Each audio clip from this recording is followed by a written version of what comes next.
Bonjour à tous, bienvenue sur CryptoForce, j'espère que vous allez bien, que vous passez un bon dimanche, un bon week-end. Bon, aujourd'hui nous allons parler du Nigeria et surtout de comment ça se fait que le Bitcoin au Nigeria est en train de faire péter tous les records là en ce moment, parce qu'on a un gros décalage entre le Bitcoin qui est situé au niveau des prix au Nigeria vers les 40 000 dollars, et nous en Europe on est situé plutôt vers les 21 000 dollars, 22 000 dollars. Voilà, donc c'est assez intéressant de voir la différence déjà, et donc le but de cette vidéo c'est de vous expliquer ce qui se passe au Nigeria, notamment avec la crise économique dans le contexte actuel des choses, et de vous expliquer ce qui se passe là-bas. Ensuite, j'ai parlé également de la politique agressive justement de la Banque centrale du Nigeria pour faire face justement à la crise économique que vivent les Nigériens. Et enfin, au final, je passerai justement au Bitcoin et je parlerai du rapport entre la Banque centrale, les citoyens et le Bitcoin. Et je ferai une conclusion, bien sûr, sur l'état là-bas du Bitcoin au Nigeria. Bon, et avant ça, bien sûr, eh bien, je vous invite à voir mon trailer.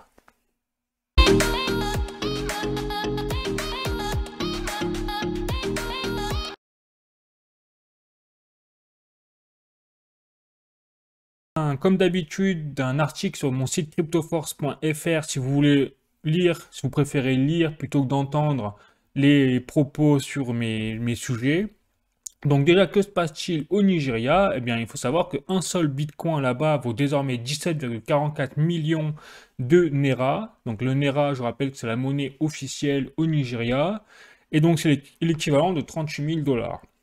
Alors que dans le reste du monde, eh bien, vous pouvez le voir, nous, en Europe, dans le reste du monde, on a un Bitcoin qui vaut 21 420 euros au moment où je fais cette vidéo, c'est-à-dire au 5 février 2023.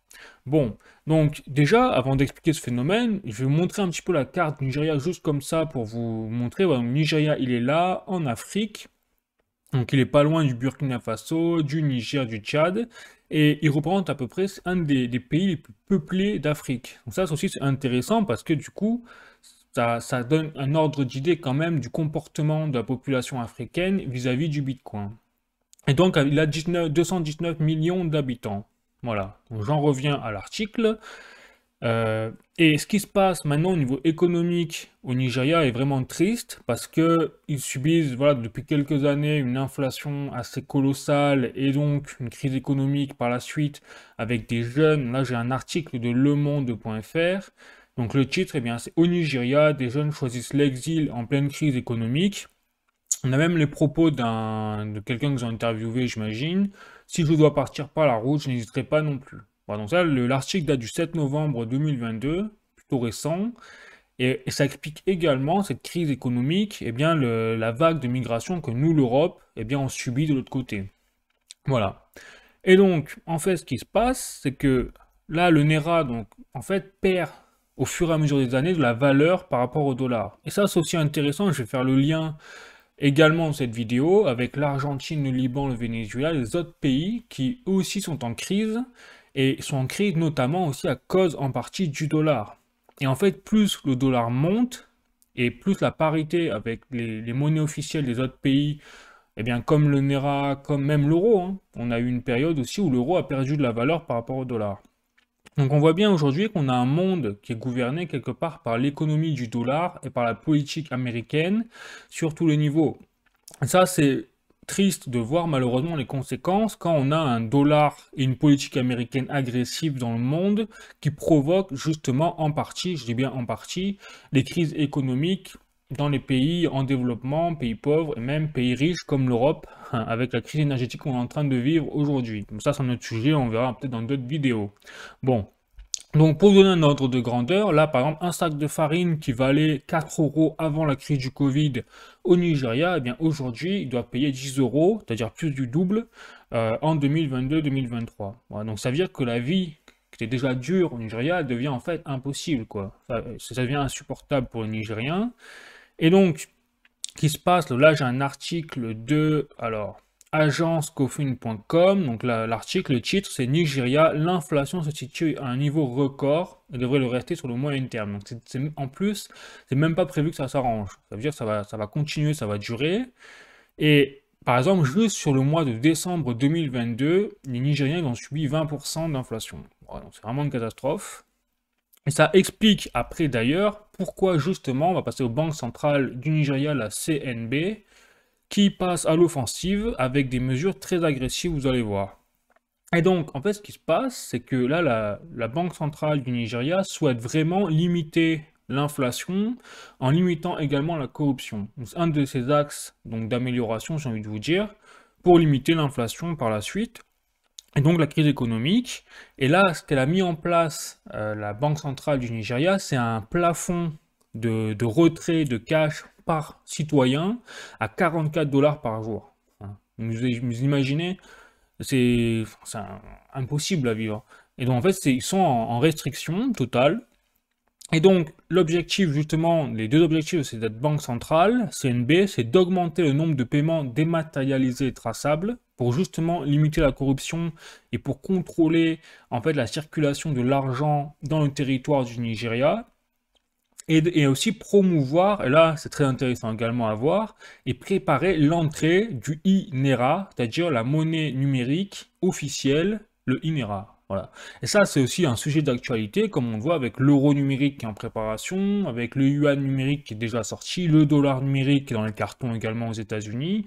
Voilà. Et donc en fait l'objectif de la Banque centrale du Nigeria, si on lit entre les lignes, c'est d'améliorer le contrôle de la population par le contrôle de l'économie, par la vision déjà des données numériques liées au paiement par voie dématérialisée. Et par le INERA, on imagine très bien. Voilà, donc ça veut dire que là, il y a vraiment une attaque sur le cash au Nigeria, parce qu'il faut savoir que les Nigériens, ils adorent le cash. Et c'est vrai qu'ils utilisent que ça. Et il y a une autre attaque qui est faite de la Banque centrale justement sur le cash, parce que là, récemment, la CNB a mis en place une nouvelle mesure, elle a créé un nouveau cash, c'est-à-dire de nouveaux billets. Et là, les Nigériens, donc j'ai un article de BBC.com qui date d'il y a 6 jours.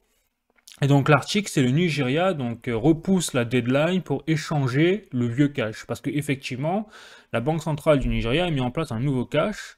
Et là, les Nigériens, ils avaient, je crois, jusqu'au 10 février ouais, pour échanger leur cash, mais c'est pas suffisant, parce que c'est la panique là-bas, ils veulent tous, forcément, hein, ils ont quelques semaines pour changer leur cash, et c'est la queue, en plus déjà que c'est compliqué, parce qu'ils doivent retirer 44 dollars par jour, donc ils doivent faire des... Là j'ai une vidéo, vous allez voir, pour vous montrer la situation vraiment.